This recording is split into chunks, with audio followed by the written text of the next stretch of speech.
Hey, welcome back. Riggs here. It is Wednesday. A brand new snapshot has just dropped and a couple of new blocks to show you. But first, I want to point out, you see I'm running on soul sand? Yeah, there's a new enchantment, which I'll show you in a second. But I think first off, I want to show you this new twisting vine, which will be found in the Nether, and then it grows up. It's kind of a, whoa, that grew really fast. That was weird. But yeah, it's a thing you can grow with bone meal, and then wow, it grows really fast. Is that how it's supposed to work? But then you can climb it, almost like scaffold or like a vine hanging down. You sort of slide back down it. But what a neat block that's going to be, especially for getting around in the Nether. I think that's going to be really cool. So, and this is the new Nether gold ore. So there's going to be a source of gold in the Nether. Makes sense for all the piglins who, they love the gold. And one of the other changes they made was they've added a hoe as the tool of choice to chop all of these blocks now. So these they had done before, but now the target block and the shroomlight used to be axes, but now it's hoe. But these two blocks, the straw hay bale and the dried kelp block, did not have assigned tools. So now you can chop them quickly with a hoe, and that's great.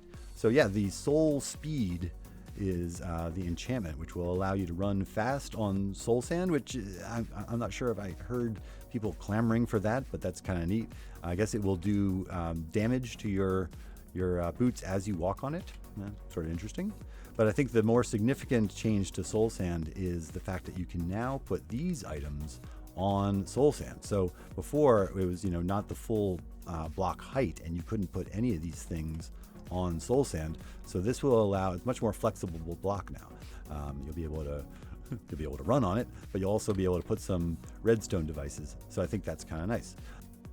Another little change they've made is that bells will now ring when you hit them with any projectile, and they also mentioned that campfires will now light when hit with any burning projectile, although you used to be able to light them with burning arrows anyway.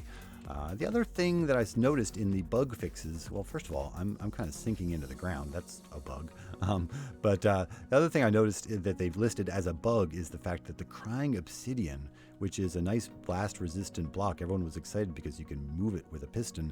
That was listed as a bug. So it looks like they're going to be changing it so that you will not be able to move crying obsidian with a piston. So it's kind of interesting. But yeah, I'm really excited to have a couple of the twisting vines especially are going to be really neat. It's a kind of flexible scaffold and seems to grow pretty quickly. And yeah, it'd be kind of a new block to play around with. So I'm down. But anyway, this has been Riggs. And until next time, I love you. I'll see you soon. Bye-bye.